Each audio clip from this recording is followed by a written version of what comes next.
Raboboshi. It's demonic. Yasia. That's why when people speak in tongues in churches, not everybody that is praying in the spirit tongue. Some are praying in demonic tongue. Raboboshia kaya sia. Roboboshi This kaya. is not Raboboshi. It's demonic. Yasia. That's why when people speak in tongues in churches, not everybody that is praying in the spirit tongue. Some are praying in demonic tongue. Raboboshia kaya sia. Roboboshi kaya. This is not Raboboshi. It's demonic. Yasia. That's why when people speak in tongues in churches, not everybody that is praying in the spirit tongue. Some are praying in demonic tongue. Alright, shalom, shalom. Alright, first and foremost, before I get started, as always, I want to give all praise, honor, and glory due to Yahweh, Ba'ashem, Yahweh Shai, Ba'ashem Rakakudash. Double honors to the apostles and elders, a great millstone that root well. Peace and salutations to the Hakim that's pushing his word in truth and sincerity throughout the four corners of the earth, waking up the hopeful elect and risking their lives and freedoms to do so. Definitely more so now than ever before. This is the brother Zion Amon from the GMS Detroit Bible Camp, and this is going to be a lesson regarding speaking in tongues. All right, as you just saw the clip, all right, of a Jake woman, you know, speaking in tongues, right? Which, yeah, how I want to do this, like just speaking in tongues. All right, if you are to speak in tongues, all right, you have to be understandable to your audience. All right, if you cannot translate, all right, what was said, then you're speaking in a literal unknown tongue. Really, that's demonic talk. That's demonic speech.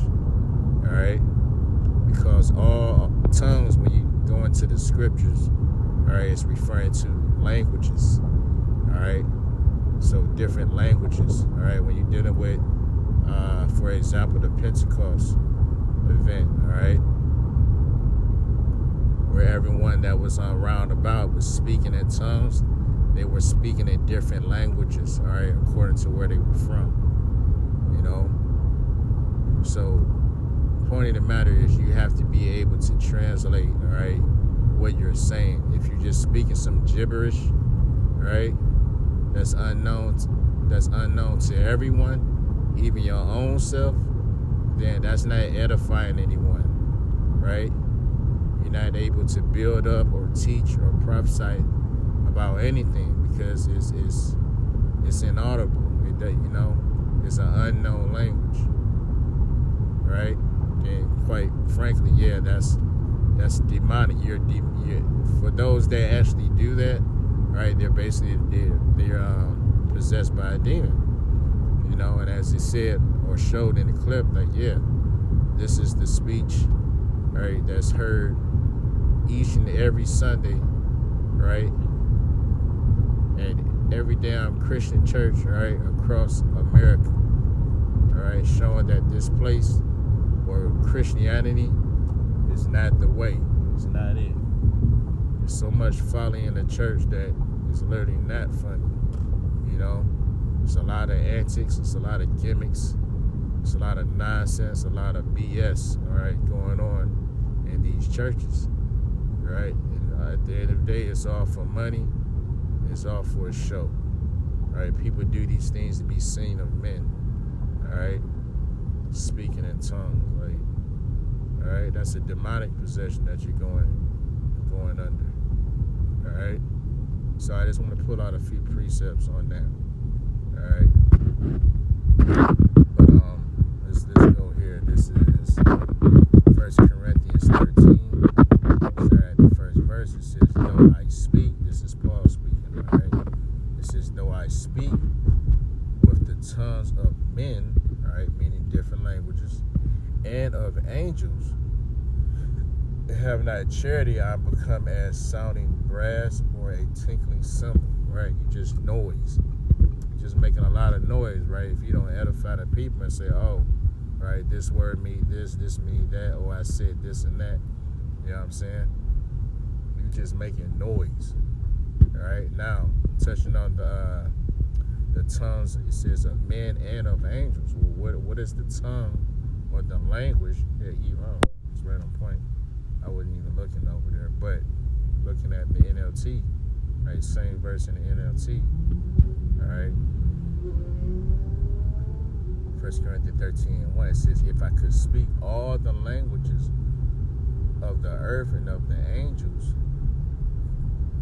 but then love others, I will only be a noisy gong or a clanging cymbal, right? Like I said, you're just making noise. All right. Now, the language or the tongue, right, of the angels is what? The Hebrew. All right. How do we know that? Because when I believe that's Acts the 26th chapter, as well as I want to say the 9th chapter. By the way, when Paul was knocked off his horse, all right, and he heard a voice that spake unto him, all right, and that voice or that language was coming from Yahushua, and he spoke in the Hebrew tongue. Why? Because this is the language of the heavens, right? This is the language, right, where all other languages stem from. All right, you wouldn't have English if it wasn't for the Hebrew. You wouldn't have Latin or Greek, right, if it wasn't for the Hebrew. Everything stems from the Hebrew, the original language, or the language from the past, which is what the word Hebrew actually means. It means from the past. All right. So, this is the spiritual heavenly language that's spoken, in the heavens, and that we're going to go back to when the kingdom of heaven is set up. All right. Yahushua, when he came down, he could have spoken any language imaginable. All right. But he chose, all right, the Hebrew, right? Why? Because that's the most authentic language, all right, for lack of a better word, So that's dealing with the tongue, of angels. It says, and though I have the gift of prophecy, or prophecy means, to say before. It says, and understand all mysteries and all knowledge, and though I have all faith, so that I could remove mountains, and have not charity, I am nothing. God, charity is a big deal. Loving the brotherhood, showing love to the brotherhood, being a helping hand when needed. Now we're gonna jump over. First Corinthians 14. Starting at the first verse, it says, "Follow after charity and desire spiritual gifts, but rather that you may prophesy." Right, because that's what trumps all.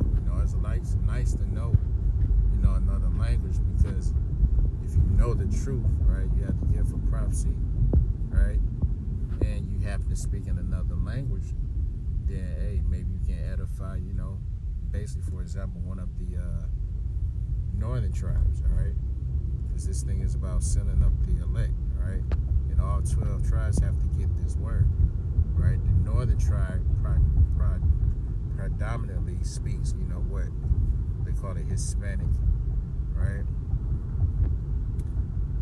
Spanish, whatever, right? So if you were to be able to speak, that language, not even fluently, but just, able to get your point across to a certain extent, then you could edify, all right, that member of the northern tribe, right? Rather than just speaking the English, your reach is gonna be,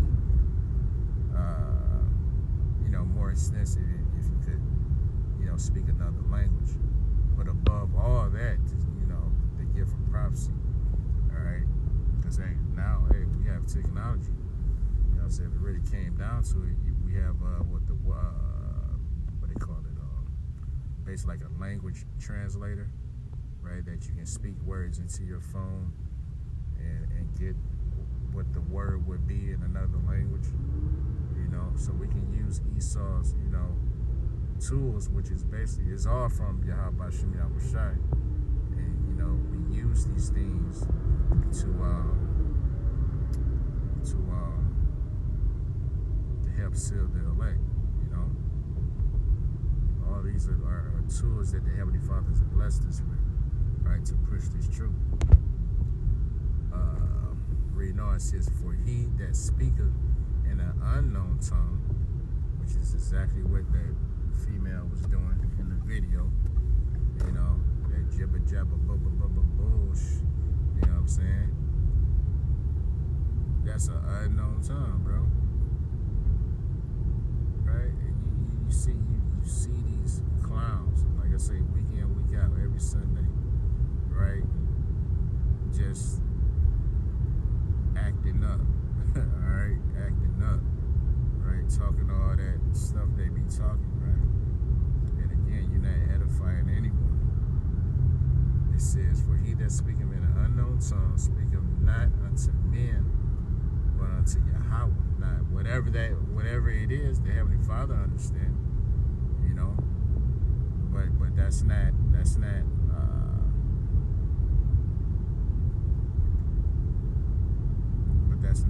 you know, from the right hand. I just put it that way. Right? That's not a righteous language that you're speaking. You know, it says, but unto Yahweh, for no man understandeth him. Howbeit in the spirit he speaketh mysteries. But he that's prophesieth speaketh unto men to edification, meaning to build up, and exhortation and comfort. It says, he that speaketh in an unknown tongue edifieth himself, but he that prophesieth edifieth the church, right? So if you're speaking, you know, for example, English, right, you can prophesy, all right? Meaning you can break down his word, right? And let them know what's going to happen, right? You can let them know, for example, what the MOTB is. You can let them know what, you know, where and who Babylon the Great is. You can let them know who Esau Edom is. You can let them know that they're Israelite, all right? In the language that you speak, right? You're prophesying unto them, all right? You're edifying them by the word of Yahweh Shem Yahushai. But if you're speaking in an unknown tongue, like, you know, that's a lose-lose for everybody. Yeah, you speaking something, you don't even know what the hell you're saying. Nor could you repeat what you just said, because it's just, you know what I'm saying? You're just saying some shit. You know what I'm saying? So, hey man, soon enough the Lord's going to do away with all these false religions. Alright? They got our people, you know, just bugged out, basically. You know, but let's see here. So verse 5, it says, I would that ye all spake with tongues. Yeah, you know, that would benefit the church, all right? For brothers, you know, that's multilingual. You know, you can speak, you know, and or write in different languages, as Paul was, you know. Paul could speak Hebrew, Greek, and Latin. All right, so he was the ideal vessel, right, to preach unto the Gentiles, all right? Because you had a lot of our people, all right, that were that basically had a Greek state of mind, right? That spoke Greek, right? Due to the fact that we were scattered, right, by way of the Greek captivity and Hellenized, meaning we took on the Greek customs and fashions, right? We're totally immersed in the Greek culture, right? I mean, so they're dressing like Greeks as well as they're speaking Greek, you know what I'm saying? But Paul could get through to them because he spoke Greek, all right? So, read on, it says, I would that ye all spake with tongues, but rather that ye prophesy. For greater is he that prophesieth than he that speaketh with tongues, except he interpret, that the church may receive edifying, right? So the brother that's prophesying, all right, can't speak in another language, but maybe you have a translator. Well, like I said, you can use, these phones, right, to help convey, right, what you're saying. That's the only way it'll be beneficial. Otherwise, it's a mute point to even, right, speak in an unknown tongue. It's nonsense. All right, so I'm gonna just leave it at that. Lord willing, this was edifying. With that, I want to give all praise, honor, and glory due to Yahweh, Ba'ashem, Yahweh Shai, Ba'ashem Kakadash. Double honors to the apostles and elders, a great millstone that rule well. Peace and salutations to the Akim. Is pushing his word in truth and sincerity throughout the four corners of the earth. Shalom.